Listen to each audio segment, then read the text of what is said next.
Well, whoever said you're an idiot, Switch, was right.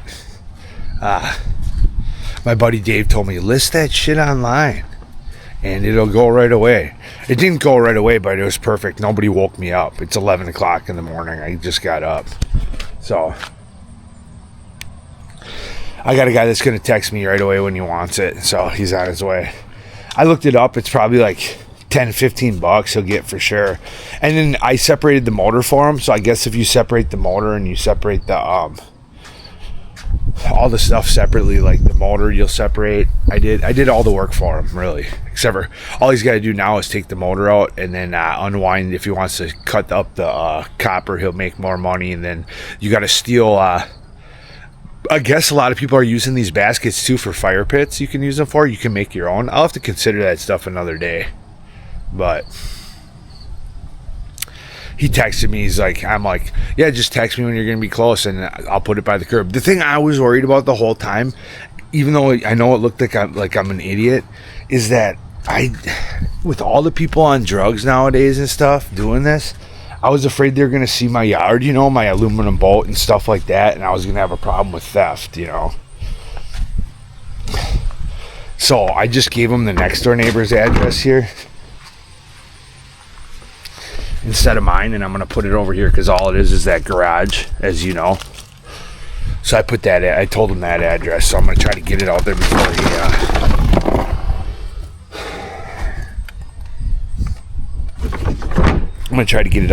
he gets here.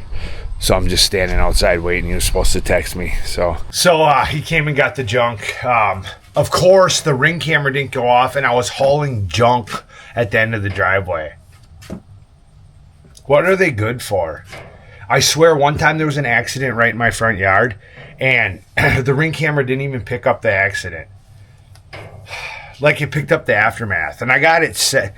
I don't know. I set the parameters. If you have a ring camera, you can set the parameters. So if you get close to the house, it'll most definitely work because we're at the end of the driveway. But I have it set there, my blue bars. And then if you go any further, it's called zones. And if you go any further, it picks up everything. It's like, I need to find a different camera system. That's what I'm going to look for this weekend.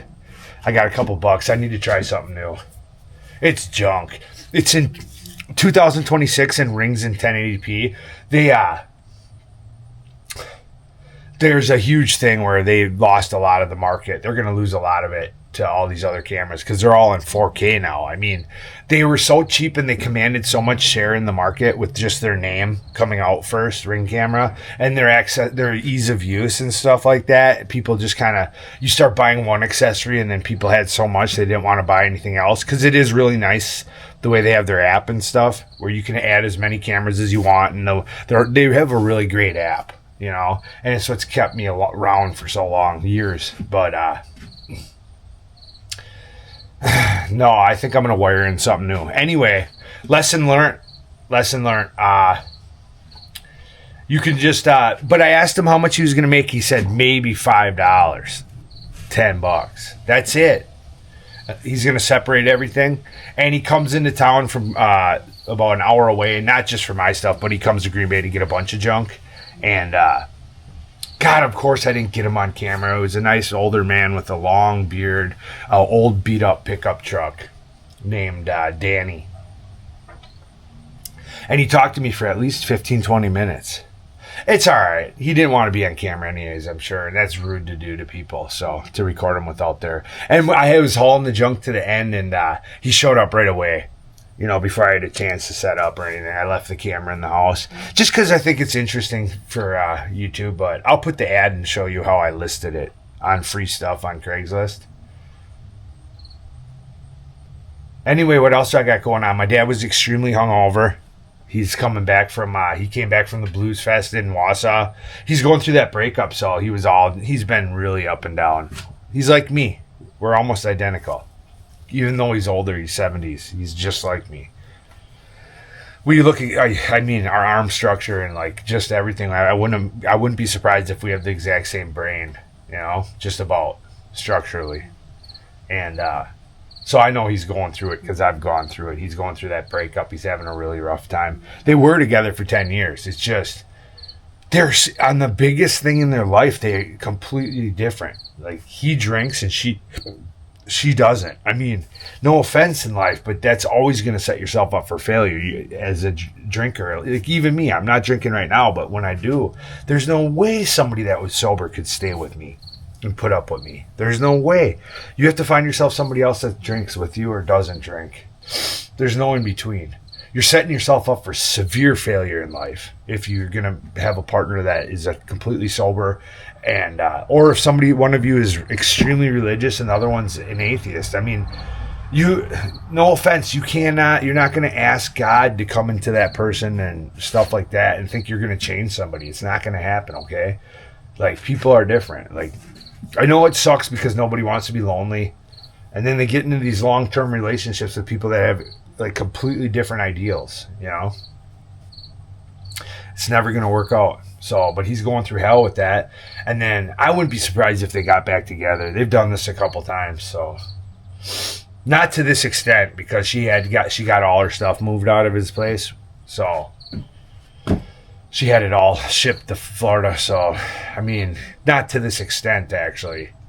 So, we'll have to see. But I'm trying to be there for him, but he's been a mess.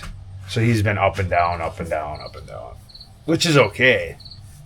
So he was supposed to be in Green Bay today. So you just don't know. It's like me. You don't know who you're going to get, what day you're going to get, and who you're going to get. Am I going to get the father, or am I going to get the person that's having a really rough time that's miserable? I don't know. It's hard to say. Anyway, that's the update on the junk. He didn't seem like he was on drugs or anything. Thank God. Because that's the next thing you need. Like, I know that you're like, switch your fucking retarded. Listen, it's 2026. You give somebody your address. He got to come walk on the property. He gets to see all this stuff I got. I don't have a lot, you know, like he could hook up a boat. I know you're like, nobody wants your boat and stuff, but I know, but I've had stuff stolen from me. I got this nice bike in the garage. Like, this is 2026. You don't know who you're dealing with. You don't know if somebody's got a nephew that steals stuff. So I tried to keep everything shut down, and you don't know. I know all my stuff is junk, and who the hell would want it, but you see it on the news every day. Don't tell me it doesn't happen. You see it on the news every day.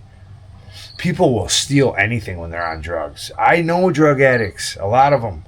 They'll steal anything for $5. Anything you got that's not, even if it is latched down, they'll saw it off. So I really have a problem with trusting anybody, and that's why I do everything by myself, and I go through all this work, and it causes me nothing but trouble, because I want to just be on an island by myself. I don't want salesmen here. I want peace in my heart. I don't want salespeople here. I don't want people coming here, buying cars for me, and then 2 years later they have a problem and coming back. I don't want somebody to end up coming back and blaming me for all their hassles in life. Like that truck I sold. The guy, I told him right out, I sold a truck. Did I tell this story? And we sold him a truck, a SUV, last winter, and they didn't even register it. And then they put my friend through a whole bunch of shit because I sold it for a buddy. And they drove it out in the national forest and left it there when it didn't run anymore. And the VIN number came back to my buddy, and it was against the law. So they had they had to call my buddy. They came looking for him. I had to go back, and thank God I saved his email and I have all his voicemails, because I never check voicemails. Who checks voicemails? I don't.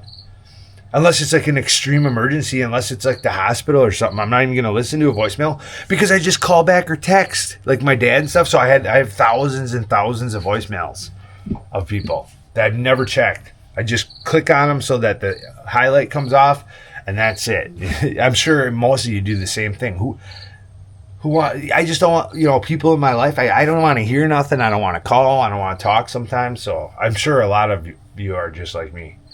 So I went back in my voicemails, and sure enough, if he didn't list the vehicle he was buying and everything, he's like, hey, this is, I forgot his first name, is whatever, I'm coming to pick up that, coming to buy the, what do you call it? So I had that. I had enough evidence to prove that the vehicle was sold.